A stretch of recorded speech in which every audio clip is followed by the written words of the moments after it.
Hola and welcome to Oye Cinema Club. My name is Marina, aka Dignified Couch Potato. Tonight we are going to be discussing the 1998 film Stepmom, starring Julia Roberts and Susan Sarandon. I chose this movie kind of going along the lines of like continuing to rewatch movies that like meant something to me when I was younger, seeing how I feel watching it now as an adult, and then also, just discussing it with others who may have never heard of it because there's a lot of little people in here that you may not have known collaborated. Um, but yeah, and then also Julia Roberts is my favorite actress, and I'm trying to rewatch and watch a lot of her movies and kind of going on that journey. So I decided to bring you guys in with me, and I'm not alone tonight. Tonight with me we have Elton Dino, Jason Eccles, and Steve Dez.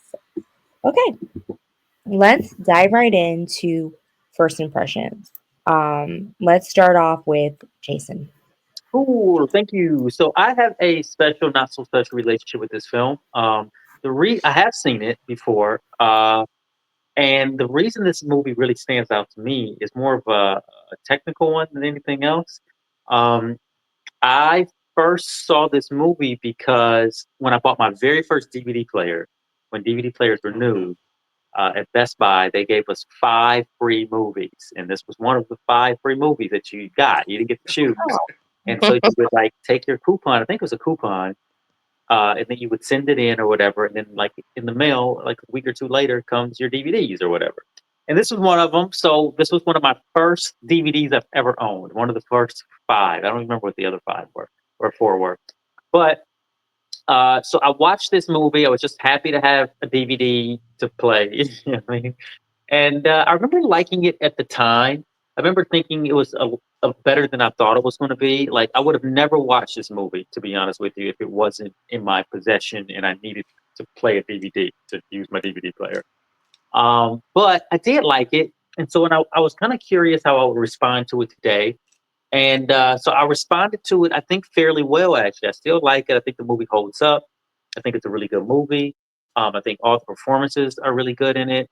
It tells a sort of a timeless story. Family, mixed family, integrated family. you know, all that's great.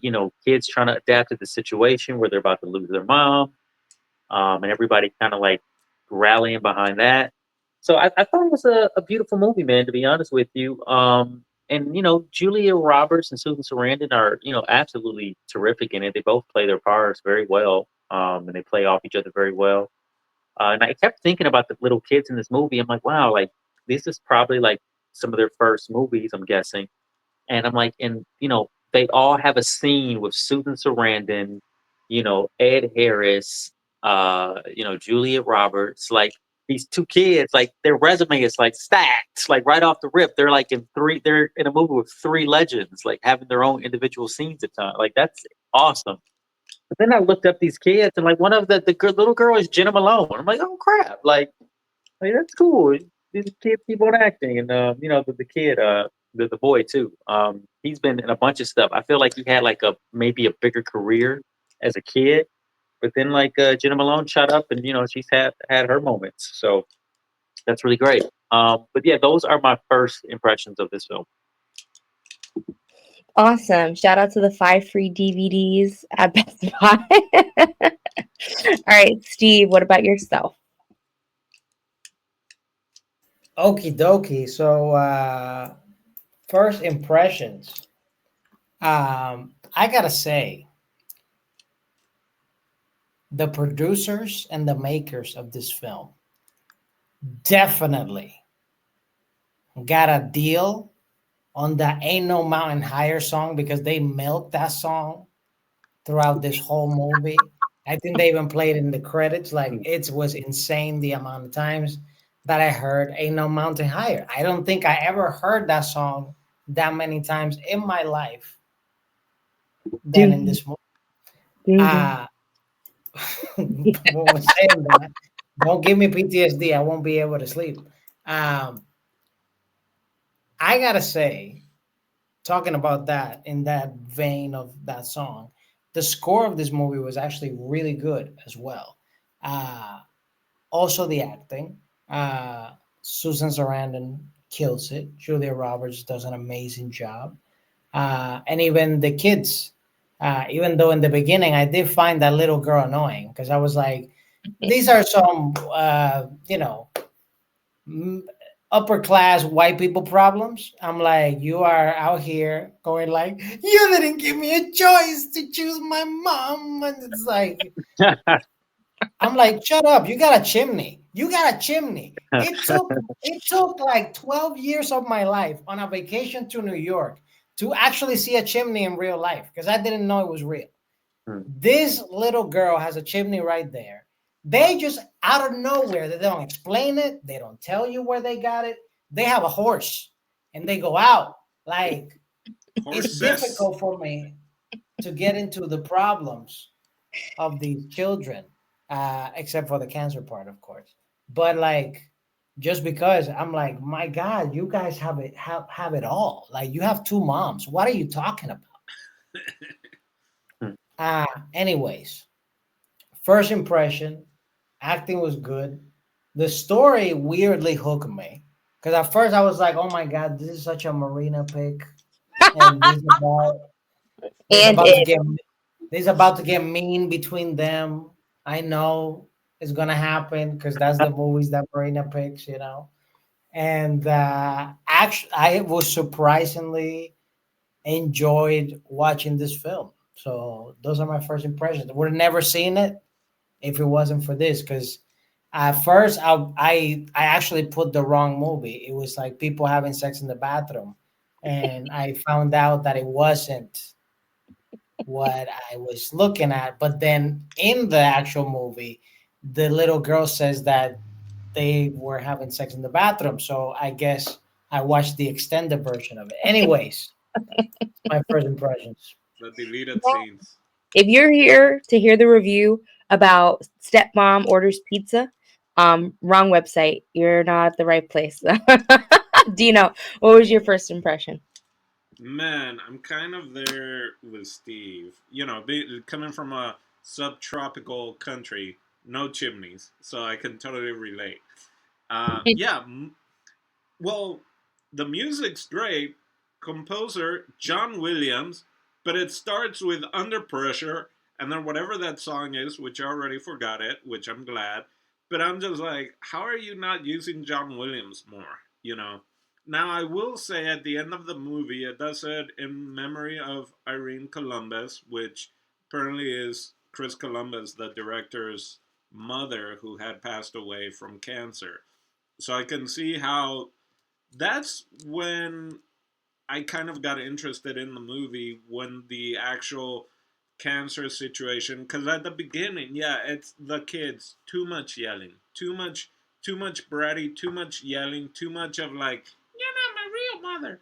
Like, I'm like, I thought that was like the Olsen twins movies or something. You know what I mean? Like, for having Susan Sarandon and Julia Roberts and Ed Harris, like, and John Williams and Chris Columbus, I'm like, you guys need to use these guns, like, use the killers you have on this. But it took a while for all that to get there, and that I was struggling. I was looking on my phone. I'm like, where is Ed Harris? I'm like, is this gonna be one of those? What's the other one? The Divorced Wives Club or whatever. Like, I was like, is Ed Harris gonna disappear? Because he disappears for over half the movie. You would think he was the one with cancer, and then the two women had to end up becoming like mom, stepmom, and yeah, so I was struggling with that. I mean, you see the twin towers there. That's a little. I was like, too soon, Marina. How would you make us watch movies with the twin towers and not give us a heads up? Um, then yeah, there were five screenwriters in this, which is weird. Um, Oh, super white people problems of having to do the hokey pokey at a wedding. I don't know if I've ever seen the hokey pokey done at a wedding. Man, I guess not a thing in Paraguay. Oh yeah, a puppy is bought, and then the puppy is just by itself for What a happened to that while. puppy, Like man? what? Was she really allergic? Uh, yeah. Oh, I do like the Susan Sarandon, the joke they did on Pretty Woman, because when the girl like shows up with makeup and she's like, only women that wear that much makeup during the day are working girls or something, and looking at Julia Roberts, and I was like, aha, that's I see what you guys did there. Um, and then I don't know if you guys noticed, they're having that like Thanksgiving show, and then this is my town from the East Coast to whatever, and then there's a little Confederate soldier. Like who would allow their little, and in New York, right? Progressive liberals, and you let your little kid dress up like a Confederate soldier? Come on now. Uh, and then just really creepy have like blown up pictures of your kids in black and white, like, and leave, like, I don't know how you can sleep. Like, dolls are enough, but like life size black and white pictures of kids, no thank you. I'd be like, I know I got cancer and all, but like I'm gonna die from a heart attack if I wake up and I see that one of those has moved, you know. So anyway, uh super, like, the overall story, the overall idea of them working together, even kind of like the fighting of, like, then she takes the idea of the Pearl Jam concert in that level. I like it when they were doing over the top, overblown everything type of thing. I was like, all right, this is. I actually thought when the little boy disappeared and then Julia Roberts is going through pictures of the photo shoot, I thought, boom, I thought she was gonna see a picture blown up, and it was gonna be Susan Sarandon with the little boy, as in if she took the little boy away, so it would look like the little boy got lost, and Julia Roberts. So I was creating all sorts of drama that could have happened. Oh, but they have like huge sailboats to put on the New York Central Park or whatever. Like, I completely agree with Steve. It's like upper middle class, upper class. No, upper class. That house, that apartment in New York, like people's problems. Now wait, hold on a second. So I gotta, Marina. Let me just challenge Steve and Dino on this before we get your first impression. And I only say that because Chris, what's his name? The director Columbus. Columbus. Yeah, Chris Columbus directed this, right? Yes. And we've admired a lot of his work. You know, Home Alone being one of them. And the Home Alone family, they're very wealthy. I mean, it's like 9 kids in one house, and they're paying for them all to go to Paris, and like it's crazy, right? So it's like we know that they got crazy bread. This is just more rich white people. I will say, for whatever reason, maybe because we're adults, it was more in your face this movie. But I mean, we have seen rich white people in movies before. Come on. I think this is because it's a more realistic take on the drama, if that makes sense. But Sure, like Home that makes Alone sense. or any of those like '80s movies that even Ferris Bueller. yeah, Ferris Bueller Day Out. Like, I asked for a computer instead of a car. Like all that shit. Um, as little kids, also we weren't picking it up. But this being more of a drama, I think it sticks out more. And like as a little kid, did you realize? Were you sitting there like, I wonder what the dad works in, because he just paid for everyone to go on a plane trip. No, not Like, so much later, for sure. no, because I was thinking like, that looks just like my friend's dad, and that was, I was like, he looks just like him, and they are rich, and I was like, so it makes sense that they would have all this money. That's what I was thinking, and they had a maybe chimney in Paraguay, so maybe it's there you go. also maybe it's also the concept of like some of his other stuff was funny.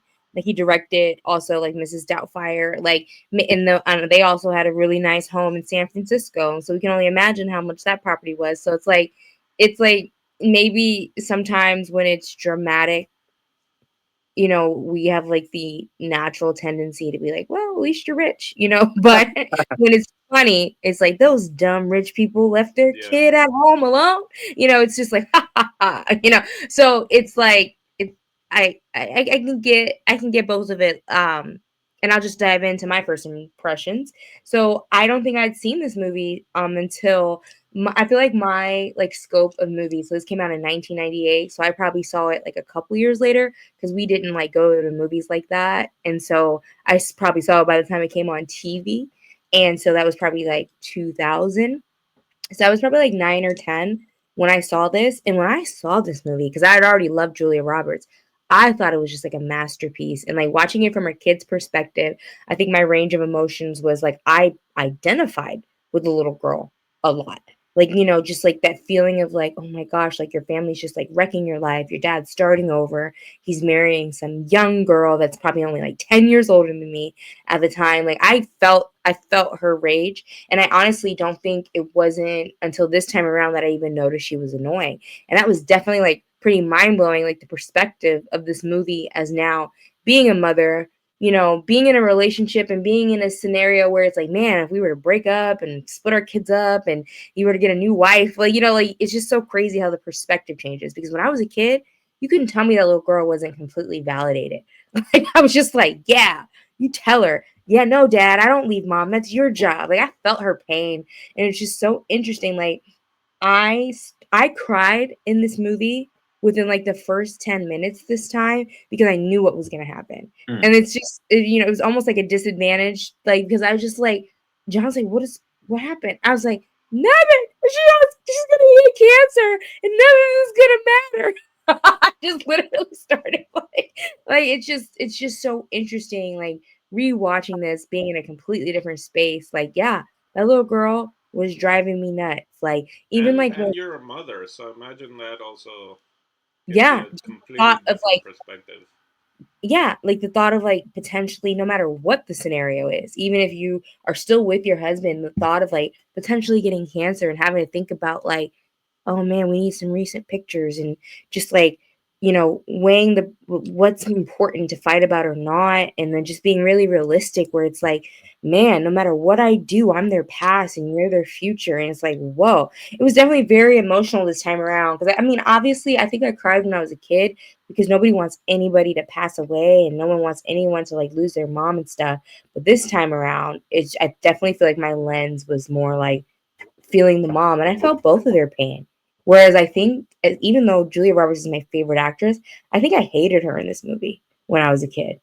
I was like, what a little villain, just like putting herself into these people's lives. Like, it's just so funny that I was very neutral this time around. Like I understood each person's flaws. Like I knew when, Susan was being bitter, and I knew when, Julia was being but then I was like, man, no, like it's not her fault that she fell in love with this man who came from a previous marriage. It's not like he cheated on her with her or anything. This is just like the first serious relationship he's had since he got a divorce.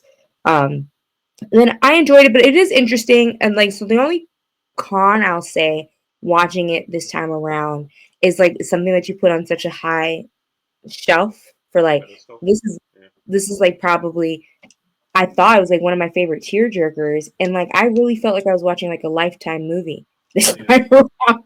I was just like, wow, this is like, I don't know. I'm like, we have some very like A-listers in it, but like it felt like something I would watch on Lifetime, and I just it didn't feel as deep as it used to feel. Even though I felt some feelings because it still is sad, it just is absolutely crazy. Like rewatching something that felt like a cinematic masterpiece when I was a child, being like, okay, they've made so many kind of things like this. Like, they don't get along at first, but are best friends in the end, kind of thing. And so it was just a very interesting lens this time. But yeah, all right. Thank you guys for your first impressions. Um, I guess let's dive into our favorite characters. I know we all hate that little girl, but Man, Oh, I hate the little boy more than the little girl, especially at the beginning. Like, I hate both also, I of was them so like, much. careful, Julia. Like, she tackles him and is like trying to rip the clothes out. It's like, you're gonna bruise him up, and then like it's gonna turn ugly.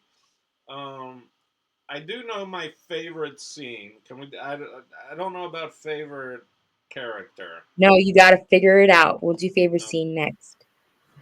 Okay, Um, uh, I'm gonna go ahead and say my favorite character. My favorite character is the catering guy. oh, that gets to be with the models. Also, Julia Roberts and Photoshop in the '90s is like I hate that. I hate how quick she was to just be like, boom. He's This wearing is your why we suit. have an AI problem, Julia. yeah, Julia was faster than AI in creating that Photoshop. Also, it was like so unbelievable. Like usually, like like so even like in The Parents Trap, where the mom is like a wedding photographer or a Mhm. wedding stylist, it was just believable. I don't know why I couldn't believe that she's this cool, chic, photographer. Like I just didn't. I feel like she was trying to be too Yeah. Well, easygoing. they were trying clearly to make her modern, right? Because she's taking pictures and she's like, "Bring me the digital camera," and I was like, "Whoa, what are you doing?" And she's like, "Let me show you." Click, click, click, click. And that's like, okay, so she's up with the time. And then Susan only had a beeper. She had a cell phone. Like she was just like full on uh, ahead of the time. I get my Yo, those favorite character. the kids had the big phones. I know my favorite character. Her black assistant photographer. Like I feel like he had it going on. I wanted to know more about him. Like, Like what's his story? 'cause he kind of had a smirk most of the times, and he's Have we probably a seen him character anywhere that got else? cut out of the movie. I wonder if we've seen him anywhere else. It was so random that Lynn Whitfield was the doctor. That was So, nice. I was like, oh, that's right. She is in this movie. She's the doctor. That was nice seeing her. So um, yeah, I would say and dare I say the only black character, the well, besides only the doctor, minority besides the doctor. non-white woman. Oh, her. Oh, got it. I Well, thought you what, the meant, doctor and the photo assistant, right? but he said woman. Oh, Yeah, I think so. Yeah, probably. Which well, is they guess they interesting. met their quota. One black guy and one I black would lady. think the people that were in charge of their horses probably Hispanic. I'm just They putting didn't it show. out there. They They didn't have show. that in the snow. Like, go get the horses ready, Juan. And Juan's like, One. son of a bitch. Like, this is what I'm doing for Christmas. Like, I can't spend it with my family. I'm out here shoveling shit and putting on the yeah. Jason, what about you? Did you say favorite? Uh, well, I mean, I don't, maybe Lynn Whitfield was my favorite. um, I, I don't know, man. To be honest with you, I guess I mean it was really nice seeing her in it.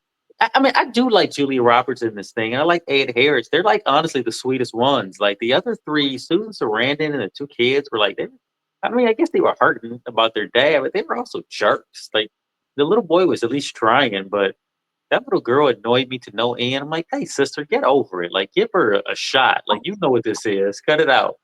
Like, and then I guess like them being that way and also being rich was like sort of annoying. So it just sort of eliminates their characters to me a little bit. Um, but like as far as the acting of everybody goes, I was watching like the kids act, and I'm like, for what they're given, like these kids are actually really good. And whatever. So I mean, and the adults, they're all really good. And you're right, it is a little lifetime. In that regard. Um, uh, King of Christmas Day. It could be Lynn Whitfield. It's okay. C- It's Can okay. you I believe thought I it? had another one in my head, but then when Dino mentioned Lynn, I was like, I guess it is Lynn. I didn't mention Lynn. I just I think growing up, I was so focused on the women this time around, which is my thing. I don't care. I'll die on that hill. But I actually have to say Ed Harris's character, I I don't know. I feel like I forgot it was him. Like that's how zoned in I was into like the feeling of being a kid in this situation and how would it make me feel and how like, if my mom and stepdad were to break up and like I'm like, "Ah, you guys just don't care about anybody." Like it's just so crazy how a lot of times where you're at in life can have a huge impact in like how you see something. I never even noticed. Like it's kind of cool. Like people get divorced, they don't bring each other Christmas trees. Like even if you do get cancer, Yeah. I feel like he was still willing to have dinner and talk anytime she said something was important. Like I never realized how um he legitimately just fell out of love with this woman, but still cared about her. And I think I've never really seen that portrayed so well. Like the co-parenting was pretty good for the 90s because I feel like the 90s was like it's over. Oh, divorce, war of the roses. Like it's just you don't have a lot of movies in the 90s that depict like this healthy breakup. Yeah, there's some bitterness, even when she was in a healthy space, she was just like, what makes you think this marriage will last? Like, obviously, there's something in there that makes her feel like, man, you know, you just didn't put us first. And that's how you broke up. In her mind, she was still in love with him. He just didn't prioritize her the way she needed to feel.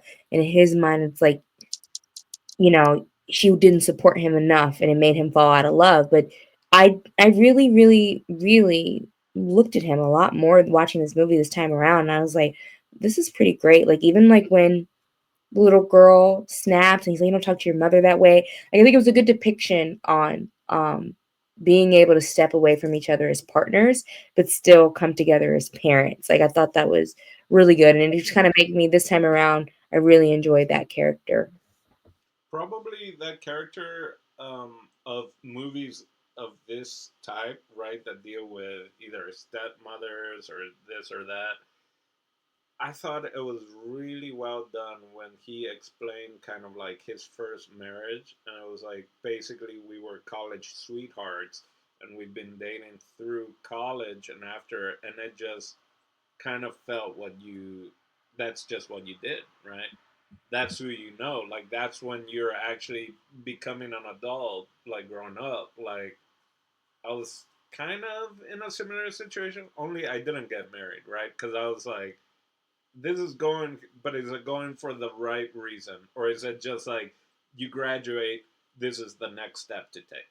So you normally don't hear those, because you normally have when they split up, like it's a bad split up, especially when it's like she's like 20 years younger, right? There's always those layers of just like pettiness. But I thought that was really interesting. Like, oh, they give a pretty succinct way of explaining this, or Yeah. it might not be good, but like you said, they still meet up for a dinner or for a drink, I guess, to like talk it out. Yeah, and that's very true. Because that's as much as I love like the rom coms of the '90s, I do think that is one thing that's lacking. It's a lot of blanket statements on like what it is. Like this lady has a job of her own, a career of her own. It's just not some young hot chick that he picked up and he left Susan in the dust kind of thing. Like it did explain emotions a lot more, and that's why even though it is a little first world with these kids, it still is explaining it. It's not just like, I mean, I love the Parents Trap, but it's not like just kids, not just kids taking the potential stepmom into the forest and getting her out of here. It's like thoroughly explaining how people feel in the moment. And I do appreciate that. I don't think I appreciate that when I was a kid, but it is something that I did peep this time around. And I was like, wow, this is pretty like emotional for a 90s movie. Back, when it's like, it was used to be like there was like three types of love stories back then. So it's just very interesting that it dives in a little bit deeper. And it could go to the fact that, you know, who knows how much is parallel to Chris's family. I know that his mother had cancer, but was it a scenario where his mother and father split up? Like I don't know how deep it Well, gets into their story or not. I don't know. I don't think so, but Yeah. I think you can I definitely see mean, the emotion of the it. fact that Chris Columbus did direct this it would kind of lend reasoning to why he spent so much time with the kid actors, trying to get their perspective. I mean, that's probably more or less his specialty, working with Yeah. kids, and he worked with them very well. I thought, but yeah, that's. I mean, a lot of the scenes with the kids I could have did without. Um, like seriously, like the scene where she's reading him the bedtime story. I'm like, man, we could have really just cut like 8 minutes of this movie right off. We could just lop that scene because it did nothing for the movie. I actually thought she was gonna fall into a coma, and the kid was gonna feel really bad because he would think that he even goes to the sister and is like, I killed her. But I thought like, oh, she's gonna fall into a coma, and they're gonna feel really bad, and then that's how they're gonna start caring for her. I guess is what I Oh was wow. thinking. Yeah, you were jumping way ahead in this movie. Listen, if you guys wanted me to be fully on board with this movie, I was already being disconnected by the whole chimney thing, right? But Jiminy just then threw you right out of that thing. Just took you what back. took me what took me out, by the way, you're saying Chris Columbus. I didn't even know that was his real name, but that is Yeah, triggering me. that's his name. That's the But director's the name. fact It's that they did triggering. a whole scene, like a whole thing of your land, this land is your land, about the colonization, and like with the kids and everything. They have only one black pilgrim. I counted. Yep. I I was just like, Two. this is There's two. ridiculous. There's two. There's a black boy and a black Oh, girl. there I was saw two, the and then they. Confederate soldier. That's what took me out. I was like, the what? But fun fact, there was like a. It's not your land. You lost. It's not your land. Well, I think they did a good job of making it cringe. The modern woman was uncomfortable. All the She was. natives were white. I Not did not like how Julia Roberts. It was a laugh out loud moment for me when clearly it was like Hillary Clinton walked by. She goes, "What is this?" She goes, "What is this?" I was like, "Oh, that's pretty good." She goes, "That's Hillary and Bill. They're coming to have Thanksgiving dinner with the Pilgrims and Indians."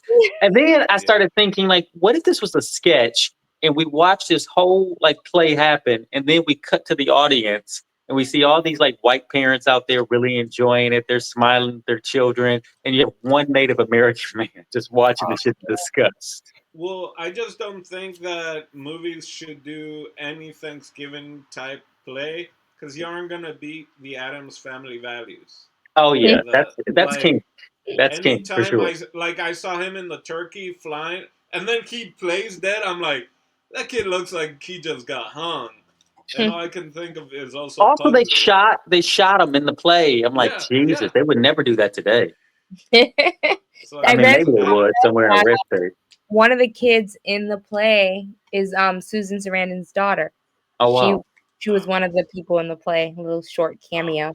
That's pretty I cool. know why Ed Harris was gone all the time. He was directing the Truman Show. That's the Oh, was same he? year. Yeah, He that's directed the why. Truman Show. Well, as I in he think he was Oh, in plays you a the. mean like he's directing it? Is it around the same time? It came out in '98. I think it's different. the same character. He's always gone. He has weird hours. You know. He disappears in A Beautiful Mind too, right? He's in and out. he's like he's like literally in and out of that guy's mind. Man, Um, he had some bangers in the '90s, like The all right. Rock. So okay, so we powered through favorite character. You guys hated everybody. It's cool. Hmm. Um, we'll do favorite scene. Do you have that now? No, not anymore. You lost your chance. I'm mad. I'm going. I'm leaving. Yeah. So acting chops, and I don't. I'm trying to think of now another scene like this kind of gripping, or just almost like kind of a. I don't know. Master class is a little much, but it could easily be one of those like we're doing scenes in acting class or whatever. It's Julia Roberts talking to Susan Sarandon and talking about like the daughter and when she starts dressing up and wearing dress and Julia Roberts is something like I'm afraid that when I see her, all I'm gonna be thinking is about you and how you are, kind of like how I'm letting letting her down because I'm not you type of thing. And then, whoa, now I can think of what Susan Sarandon responded with even like heavier thing. She's like, all I can think of right now is her and knowing that she has you or something like. And now I can't remember the lines, but that conversation that the two of them had about like this little girl and when she's growing up and starting to dress up, ready to go to dates or ready to this or that, and one of them is terrified of thinking of the mom and how she could never be her mom because biological anyway, and the other one having like a different thing of knowing that she's going to be passing away. So I thought that was extremely powerful for the movie and could have even been more of that, like without the screaming kids. Like, yeah, I don't know. I don't know if you needed those kids screaming, but that to me, just of their acting, probably the best scene because it just I really felt that the two of them just showing their like hold my Oscar moment type of thing, like hold my beer, hold my Oscar, let Yeah, it me was show super you, powerful. I yeah, think she said, "I'm afraid that we're gonna be like getting ready, and she's gonna be like, I wish my mom was here," and she right, was said, "I'm afraid that she won't." And I was like, that's man, it just like, yeah, that yeah, really hit me hard. And it's funny because I think that was so powerful that like I think that that's what I thought the movie was, and that's where I think, like, it's just very interesting that you hold on to some of those powerful scenes and you grow up and you're like, "Man, this movie is great." They were just, like, so emotional and so raw, and, like, 90% of the movie is a telenovela. It's just like yeah, yeah, yeah, and I in my heart, I felt like what I remember from that movie was the vulnerability more so than the friction. And I guess you need the friction to be able to appreciate it. But in my head, I thought it was like more 50-50. I thought it was like 45 minutes of them being bitter and 45 minutes of them reconciling and figuring it out and learning together. And like preparing for the future. But I feel like it was just like the last 15 minutes of the movie where they got along. And I was like, oh, I thought it was like more getting along and Well, less. that's why I thought it was interesting because I was like I could already tell that it was gonna be like now you come in the Christmas picture type of thing, like opening the family thing, and I was like, where's she gonna sit? Is she gonna sit next to her husband or next to the mom? And they sat next to each other. So if it had more moments like that of them connecting and not so much fighting in between those moments, but clearly because that was after that powerful scene, I'm like, yeah, they've come to terms that they're one isn't afraid to let the other one down and the other one isn't afraid to like let go basically. I mean, doesn't really have a choice, but recognizing that she is gonna make a good mother, for her kids. Um, yeah, Yeah. because I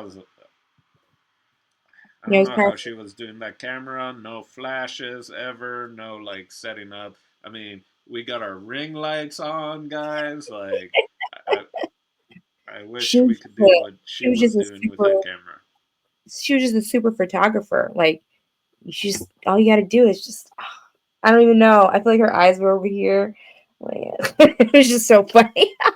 All right, anybody else favorite scene? Even though Dino took the best one, but it's cool. Hmm. Well, I thought the realest scene was when the little boy got lost, and it was like, well, he's probably not playing around because he's in New York. I don't love the way all of it like transpired. It's like, oh, we found him at the police station. They just cut to the police station. He's doing a magic trick. I didn't love that, but I did think it was really well done how they played with the moment of like being terrified that your child is lost. And I mean, you're in freaking New York in Central Park of all places, and it's like he could be anywhere now, you know. Um, so I mean, that could have like been played out longer to see like what happened and how they found them and all that kind of jazz. But I guess they got the point across to try to like push the movie forward. But I thought that was like genuinely a scary moment.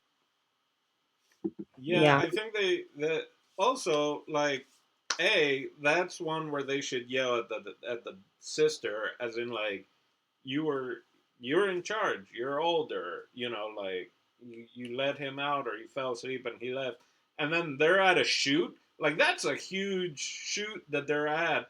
We know how there are PAs up the wazoo, and you aren't gonna just get a PA to be like, make sure those kids don't go anywhere. Like, come on. There are so many PAs just standing around that shoot that one of them could have been in charge. Um, but I don't know. I That scene was very over the top. I felt like, and yeah, you're right. At the police station doing like card tricks, that was okay. That was the moment that he should have like stumbled to in the hotel with Tim Curry and Rob Schneider, right? Like, and Macaulay Culkin. I was like, where is that interaction? Lost in New York, right? Like, What's his obsession with that? No. missed a I great mean, opportunity, Chris Columbus. That is really your true name, right. um, Christopher. I think I'll go and then Steve. Sorry, I'm cutting you, Steve. But I so I have two things. One is a scene that I think could have been more impactful, and I don't think they did well. I like it when before it's revealed to everyone else that Susan Sarandon's character has cancer, she doesn't pick them up. And then Julia Roberts goes and picks them up, and they're like, how could she just forget about us? And she lies and says, oh, actually, it's my fault. She told me that we were switching days and I forgot. I would have liked like Susan to like overhear that or something. Like it was just a weird moment where that would have been a really good moment to like kind of have a respect for one of another, but they just kind of stumbled across it and didn't really talk about how nice that was like for her to like so that these kids wouldn't like be disappointed by their mother. She took the blame because they blame her for anything anyways. So I Yeah. just wish that just been done a little bit better. And then like my favorite scene goes back to Ed, like when he drops off the Christmas tree and gets really emotional and he's like, what are we gonna do without you? And I just think that was like really intense. Like even um you're no longer connected to this person, you're no longer romantically interested in this person, but like you shared a very large chunk of your life with this person and had two children with them, and it still is like heavy on your heart that this person may no longer be in this world. And I just was like, I'm about to cry again. Like it was just really, he did a really good job at it. Like Ed Harris gives us nothing and gives us so much all in one, all in one thing.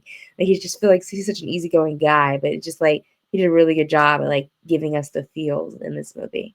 I Every think you're right. Ed Harris does about as well as any man ever could, given this circumstance.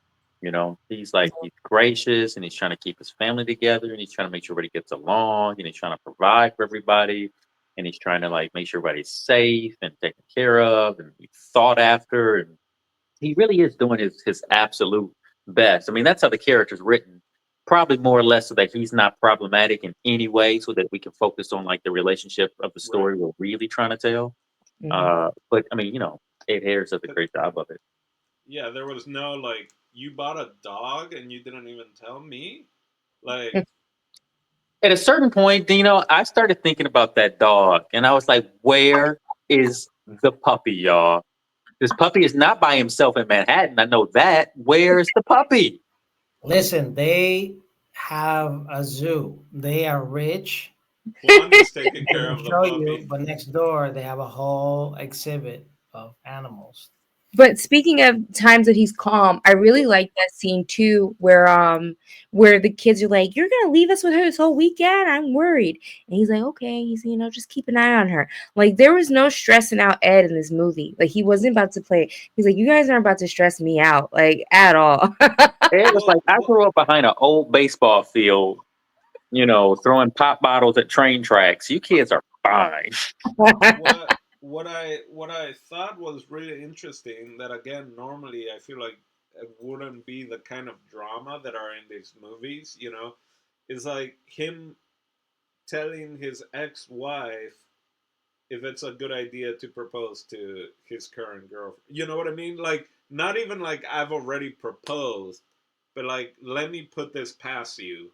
Like I want to let you know first. Like didn't go to like Julia Roberts' dad and ask permission to marry if he can have Julia Roberts' hand. Went to his ex-wife to feel it out to see what how she Yeah. would react. His You know, respect I for his respect for her was almost antagonizing.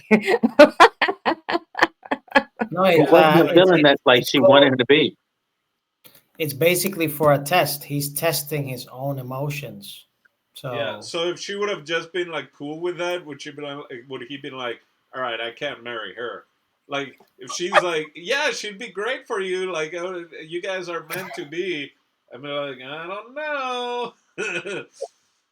If His she proposal thinks, was cute though. yeah, and I mean that's where His even proposal was the one thing I didn't like about Wow. him. because he brings up his first marriage. Yeah, I was just like, a way to like be like you're better than her. Like it was the grimiest thing he did the whole movie. It was sweet. It covered Mm. all bases because maybe somebody would be concerned. Like, like even though they had a lot of stuff, you could tell that Julia had a lot of respect for this lady. Like, this woman is like, even though she's a little bitter, I feel like she did a good job of regulating her emotions.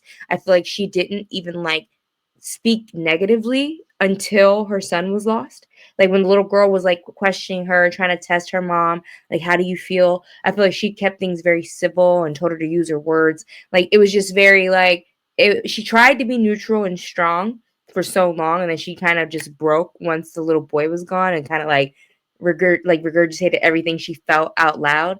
But yeah, it might have been a concern to Julia. Like, there's nothing wrong with this lady. Like she's like a great mother. She's like she does well in her job, but she's probably like, man, what it could make someone scared. Like, man, you want to get married again? It didn't work out for you last time, and your ex-wife is a saint, kind of thing. So I get why he did it, but another part of me was like really cringed out. I'm like, bro, we didn't have to bring her up. Like, just like I was too at first. I'm not gonna lie. First, like, dang, Yeah. why would you bring up your ex during a proposal? But then I was like, he's trying to reassure her, like, yeah, I probably messed up that first one, but I've grown since then, and then I promise I'm not gonna do that again. So, Mhm. and I think that makes sense in terms of this story. Only because like he does spend so much time with his ex-wife, and we're kind of we're, as the audience, we're trying to piece together like, well, where did they go wrong? Like, what happened? Did he cheat on her? Was it because he was at the city so much being a lawyer? Like, did he not make time for his family? Like, what is it? Like, we're trying to figure it out, and he kind of just puts it all on the table for her. And I think also because she's so integrated into the family with his ex-wife, being like, there all the time. Like he kind of has to like address it, like, she is a part of our life, and I messed it up. I'm not gonna do that with you. And just in case she ever tells you anything, because I know you guys spend a lot of time together. I know. And then Uh, there's a part of me like I couldn't help but like you said she's a part of things, not for long. Sometimes I felt like Are they sometimes keeping the house? Are they moving into the bedroom? That's what I was thinking. Like they're like, "Woo!" She's like, "I'm gonna redecorate. Oh, this bed has to go. I It has don't feel like like the she old." did it on purpose, but I felt like there was like a sense of joy that she knew that like she didn't have to deal with her much longer. Like I feel like she was like, yeah, let's go take pictures. Let's go to the ice rink. She's like, yeah, I got you. Were they like in Well, upstate New York or Connecticut or something? But they were like in a suburb, What? right? I mean, they had a Oh, big old oh, beautiful house not far from New York. two issues, two downs, one for Ed and one for I want to say Sandra Bullock, but Julia Roberts. Ed after the blow up in the police, and she's like, "I'm gonna bring the lawyers," and he's like, "You said you were gonna bring the lawyer. You were," and I'm like, "Bro, chill the fuck out. Like, your son did just get lost, and your new girlfriend was supposed to be taken care of, right?" But then, like, he goes to the house and is trying to like convince her not to bring the lawyers one more and I'm like, whoa, that's a little like psycho thing. Like I couldn't tell, like that was weird to me, that it was like, I don't know, maybe he is a bad guy, right? Like manipulative. I think he was trying not to lose custody of his kids. I know, but Yeah, that's I think Mrs. he knew. Doubtfire. I think he Like, knew that like she still is attracted to him. It was a little gaslighting. It was a little bit of like if it gave her I the definitely ick. feel like he used the fact that he knows her. And yeah, of course, a lot of her anger probably isn't 100%. Oh, my son was gone. Like I've said it before, I feel like she had a lot bottled up, and she was always being like little Miss Housemaker with her kids and being like, "Oh, it's okay, use your words. We don't hate people," and yada yada yada. And like I feel like she's hated this girl for a year or so now that they've been together, and now she finally had a point where she felt validated. She took it all out. So I do think it was equal parts him doing whatever it takes, even if it means being manipulative, to get her to not like start a custody war. But also to an extent, he knows her and he knows like you're just mad that I'm with someone else and you've never been felt like you could tell me that. And now you finally found something to explode on. And so like let's be chill. Come on. Like And but then the questioning thing of Julia Roberts, the two thing. One is also like, if you guys are shower boning, like lock the door if you know there are kids there. I can't even imagine that. I mean, two, like, why are your kids cool of just like opening the door when you're taking a shower to begin with? Or was it the yelling that she was doing that made you think that she was in trouble and that's why you like try to get in the shower? Because again, apartment in New York, they got more than one bathroom. I'm just guessing.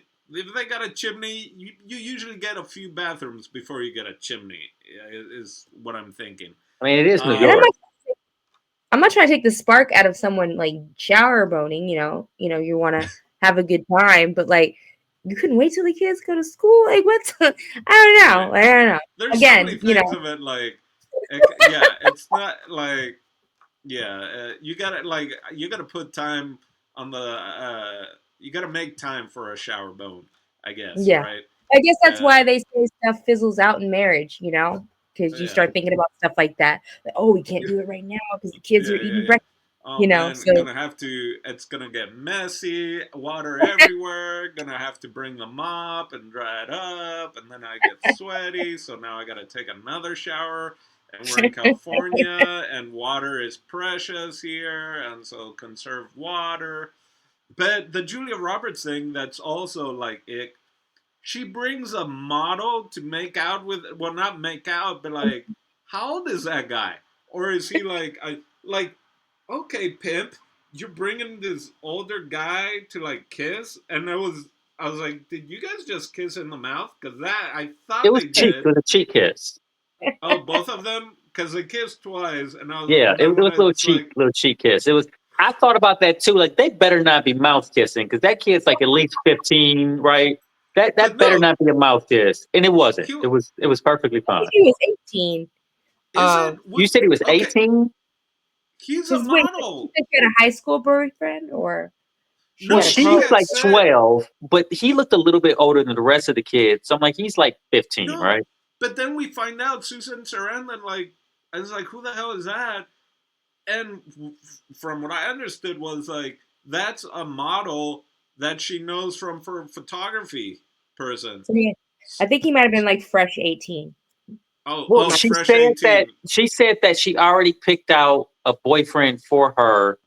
I don't know if she said she didn't say how old he was, but she was like, she looked at a bunch of pictures of models and she knows he's going to be a stone cold fox. Right. But but I'm you don't you have to be 18 to be on like those kinds of ads? Maybe No, you not. have to be 18 to be a model. Hey, Okay. she I don't she she it's basically found him on LA casting. it's still I It's so mean funny. that When I was that's a kid, yeah. I was just gonna say when I was a kid, I thought that was the coolest thing ever. And then this time around, I was a little like, Well, the thing is, one thing is if she just like boom, boom, boom. There's like, let me talk to another mom or whatever, or a boy. I guess bump into the school there. But like to bring in a ringer, like, or is this like? Like, did this boy literally show up and is just standing there in the by the jungle gym, right? Like Predator, waiting for this like It was the 12-year bike old rack. with yeah, long hair or It was an get 80s move. She was like an 80s lady, you know what I mean? She was probably like a kid in the 80s, teenager in the 80s or whatever. So it was like an 80s move. She was like, I'm Also, flexing. also, also, did Julia Roberts give him the direction of kissing in the Chic like right. twice, or was it Yeah. a personal choice of this model? All right, Steve, what's your favorite scene? Oh, we're You there. Oh, Yeah. I can talk about that. Okay, so my Used favorite to. scene is definitely when those kids are being ungrateful as f when they're in the Christmas, and that kid is so disappointed until the dad brings a cage, and the kid just looks confused, like, am I gonna get in there? And the dad just shoves the most trained pigeon I ever seen in my life, or at least he was choking him. I don't know how that pigeon was not like flying. I did not see any PETA signs in the credits, so I'm pretty sure they did this the old school way and probably grabbed it from the outside. uh I would say that as a joking one, and the definitely the end of the movie, uh, when, like, Susan Sarandon is like, now a whole family pic, come here, Julia, and they take the picture together, and they do that, and like I like it for two reasons. One, because in the context of the world that we've created, it's kind of like, wow. Like I was wondering, how is this movie gonna end? Is she just gonna die? Is like I was like waiting for, like, what's gonna be the ending moment of this movie, and the fact that it was cool for two reasons. One, for the context of the movie, and two, because now them, like, 20 plus years older, can look at this moment and look at that picture in particular and be like, wow, that was like a moment, when we were like this old and doing this thing and whatever. um and for some reason also I liked the cardboard cutout scene when, like, she comes in and there's like just a bunch of moments and stuff, and the kid goes like, "Mm." Hmm. I don't know, I like that scene. One man's nightmare, is another man's joy. You're You're muted. muted. That's the best kid acting was when he goes, and I was like, oh, you can see a picture of yourself and imitate it. Like, that's great. It's really cute. Uh, it was. I was like, They have that's no really words cute. for that. Huh? Before we get into final thoughts, Jason, did you even care about the numbers, or did you not even? I did. I always care about the numbers. I love numbers. So the movie cost $50 million to produce, which I like. That seems like What? a lot. It seems like a lot, but this is like John Julia Roberts. I Williams. think coming off of like Aaron Brockovich, right? Okay. I thought it was Maybe. before. This is '98. Right. Well, either way, Julia Roberts at this point is at peak Julia Roberts. It's the late '90s, and Julia Roberts is king. So, and I'm sure Susan Sarandon got a nice little bag, but Julia probably got as much as she wanted. I'm guessing. But it cost 50 million to produce. But this movie was a blockbuster. It did fantastic. 159 million international. And Julia Roberts is a straight movie star because 90 million of this was in the US and the rest 60 million was international. So she's a global box office star at this point. Yeah, Nice. Aaron Brockovich was 2000. Uh, but But right before this, she did Conspiracy Theory, My Best Friend's Wedding. So that right there is huge. the Pelican Brief Um, came out in '93, so she'd already been, she yeah. was paired with Denzel Washington in that one. Like, Sleeping with the Enemy came out in '91. Pretty Woman in Well, I mean, 1990. just Pretty Women and Forward, I mean, or even like Steel Magnolia, right? Like Yeah. this, I was thinking of those kind of movies. Steel Magnolia and stuff like that. And I was even gonna be like Ed Harris is like a more refined Jack Nicholson in those movies. That Jack is also in kind of like soapy drama. Um, so yeah, no, I would imagine. I mean, Susan Sarandon, pretty big name. Julia Mhm. Roberts, and then Chris Columbus and John Williams, like that right there. And then Ed Harris, who's barely in it, so I don't know how much he was getting. But when you got John Williams and Chris Columbus and those two actresses, like Yeah, that's a whole budget. That's like 40 million right there. yeah. Well, that's cool. I'm glad it made money. You know, sometimes it is kind of horrifying to find out something that you love so much like tanked. Like I had no idea if it did well or not in the moment. Well, But I'll Well, give you this only because I did mention it. Is that Julia Roberts was reportedly paid 17 million for this movie. okay, okay. So this is that's a big payday. That's a big payday today, yesterday, tomorrow. That's a big payday. She still has this Listen, check. She still got the to money in the bank. go and take care of a couple kids on set for a while and then take a couple of digital pictures, I would totally get this job. All right, all right. Oh, let's dive into those final thoughts. We will. I don't even remember how we started, but we're just gonna start off with Dino. um, you know, probably would never see this again. I don't know if I'd recommend it to anyone.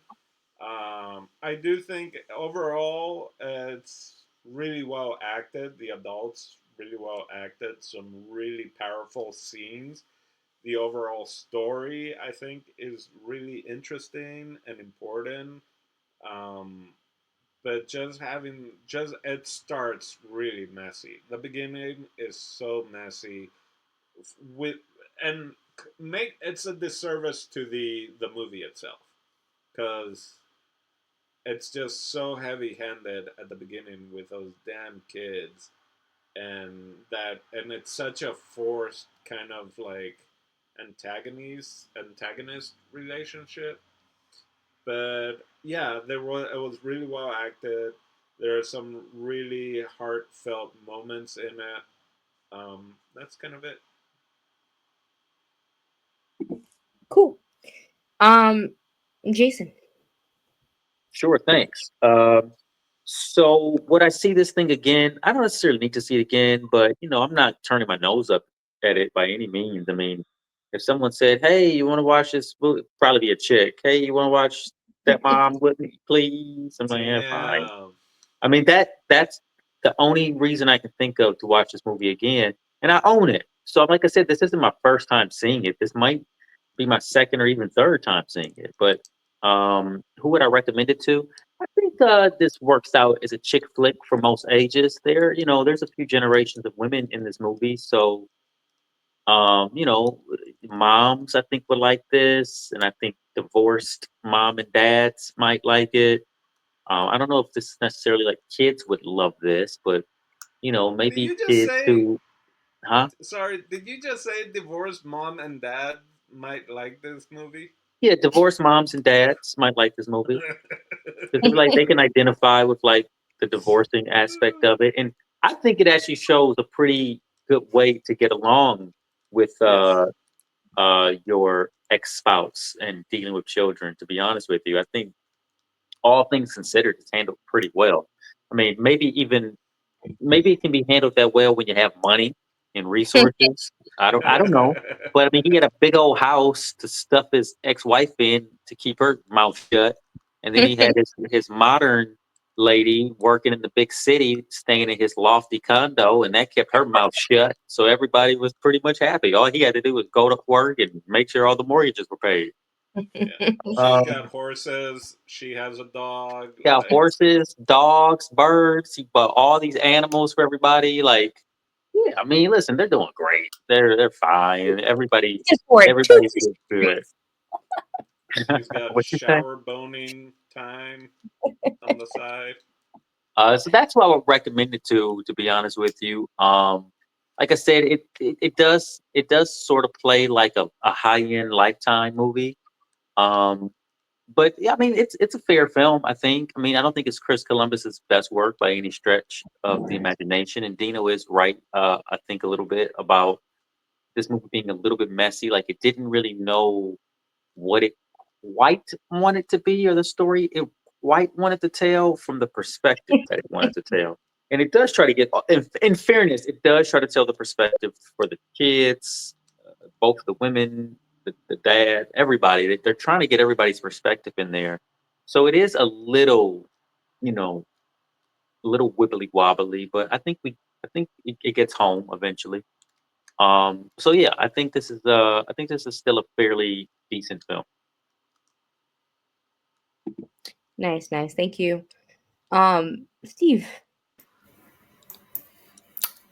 Alrighty, I do agree with Jason. I don't think this is Chris Columbus' best work. Some might say his best work is Discovering the Americas, but who Hmm. am I? Um, I would say this film in particular,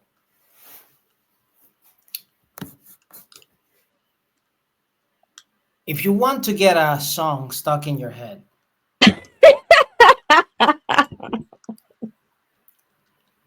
Don't you do should it. definitely watch this film. Um, this Ding, film ding, ding, also, ding. I feel like this film should have had a different title. I don't think just Stepmom. I mean, it did well. It did amazing in the box office, as we heard from Jason. But I think a better title for this film would have been like "How to Make a Mormon Family," um, or something like that, or polyamory maybe. Uh, anyways, the film is definitely interesting. I would have never watched it. Never on my radar. Um, but also, yeah, I'm still like conflicted about the title, man. I'm very conflicted about the title because I'm like, I watched this film and I'm like, the only part of the stepmom thing I got was like at the beginning ish, but then the rest of the film, it didn't feel like a stepmom movie Yeah, necessarily, even though that was like the theme or whatever. they don't even get married throughout the movie, so technically still not stepmom. Yeah, how do you call that? Like a side mom or what? She's not stepping. Yeah, she never did like crumb stepping, none of that stuff. But anyways, those kids are actually working actors. I had to research their IMDb's, Hmm. and they are still working. Yeah. And especially the little kid does not look like the little kid no more. He looks very different. The girl still a little similar. I don't know if she's as annoying, but she is a working actress. She's Uh, annoying in what's my movie? Hunger Games? I didn't even know that was her. She's not in the first one, but she's like in the last part of the Hunger Games. She was like, I mean, she's a part of the revolution, but she's still like arrogant, and it's just so funny that she grew up into that. Like, I don't know. She has the face for it. And I didn't even notice that was her. I didn't even know that she still acted until when I was watching Annabellum, that movie about that movie John with Wick.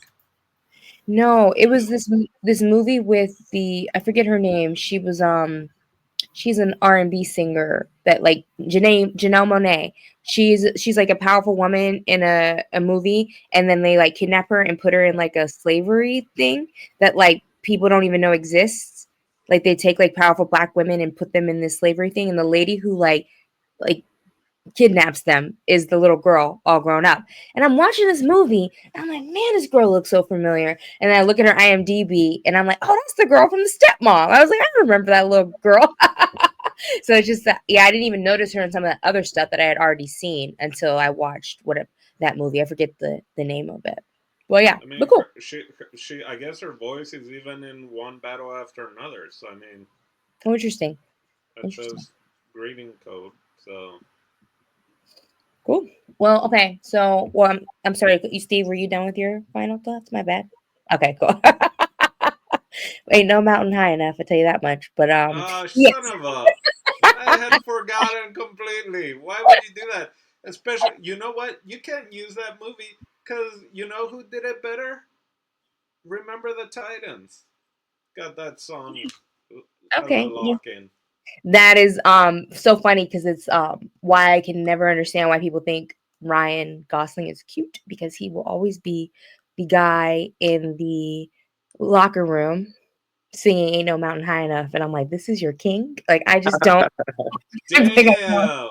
I don't understand why they think he could have played Ken, but that's a story for another day. We are reviewing Stepmother tonight. Ryan Gosling is kin enough. Wow. Sure. Um, so